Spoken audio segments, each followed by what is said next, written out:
அங்க இருக்கிற கைதிகளுக்கும் இந்த பவுலும் சீலாவும் தேவனுடைய அன்பை காண்பித்ததின் நிமித்தமாக அங்க இருந்த அனைவருடைய கட்டுகள் கலண்டு போயிட்டுனா தப்பான கற்பனையில உள்ள இருந்த கைதிகள் இந்த பவுலும் சீலாவின் மேல இருந்த அபிஷேகத்தினால தப்பான எண்ணங்களை எல்லாம் அழிச்சு கர்த்தருக்காக வாழக்கூடியவர்களா மாறிட்டாங்க.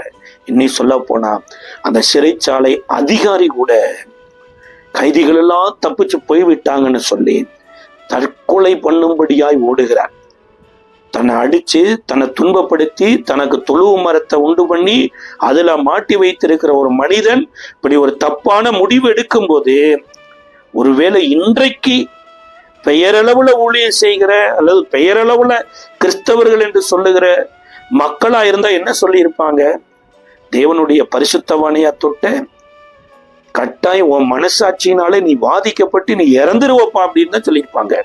ஆனா பவுல் சொல்றாரு, நீ கேடான ஒன்றை செய்து கொள்ளாத, யாருமே தப்பிக்கல, எல்லாம் இப்ப சிறைப்பட்டவர்களை தேவன் சிறையாக்கி வச்சிருக்கிறாரு. எல்லாரும் தேவனுக்குள்ள வந்துட்டாங்க, எல்லாம் உள்ளதா இருக்கிறாங்க. நமது கதவுகள் திறந்திருக்குதுங்க, ஜன்னல் திறந்திருக்குது. ஒரு கைதி கூட தேவனுடைய மகிமை விட்டு வெளியில போகல. இதற்கு அப்புறம்தான் பவுல் இவர்களை சத்தியத்துல வழிநடத்தினது மாத்திரமல்ல, சிறைச்சாலை அதிகாரி தன் வீட்டிற்கு கூட்டி கொண்டு போய் ஆண்டவமாரே ரட்சிக்கப்படுவதற்கு என்ன செய்யணும்னு கேட்கிறாரு. பவுல் அவருக்கு சொல்றாரு, ஆண்டவராய் இயேசு கிறிஸ்துவை விசுவாசி, அப்பொழுது நீயும் உன் வீட்டாரும் ரட்சிக்கப்படுவீர்கள்ங்கிறாரு.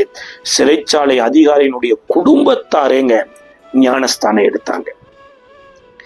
அப்பத்துக்கும் ரொட்டிக்கும் மதம் மாத்துனாங்க அல்லது மதம் மாறினாங்கன்னு இந்தியாவில் ஒரு விதமான அறியாமையில சொல்லுகிற சில மக்கள் இருக்கிறாங்க.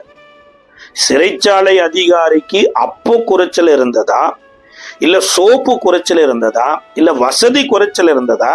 அவர் ஏங்க பவுலினிடத்துல ஞானஸ்தானம் எடுக்கணும்? அவர் மதம் மாற வேண்டிய அவசியம் என்ன? இன்னைக்கு எத்தனையோ பேருக்கு பாருங்களே, சில விஷயங்களுடைய உண்மைத்தன்மை தெரியாமலேயே இவர்களுடைய கற்பனைய அப்படியே அதை உண்மைத்தன்மையா மாத்திட்டு இருக்கிறாங்க. லட்டு இனிக்குதுன்னு சொல்லுகிறதுனால மாத்திரை அது இனிப்பு இல்லைங்க. ஒரு தடவை நீங்க டேஸ்ட் பண்ணி பாருங்க. இயேசு எதற்காக இந்த உலகத்துக்கு வந்தாரு? ஏன் இந்த 2025 எனப்பட்டது ஒண்ணு வந்துச்சு? கிமு கிபி எனப்பட்ட ஒரு மனிதனுடைய பிறப்பை வைத்து இந்த உலகம் முழுவதுமே இயங்கி கொண்டிருக்குது. அப்படின்னா அதெல்லாம் முட்டாள்தனமான காரியமா? நம்ம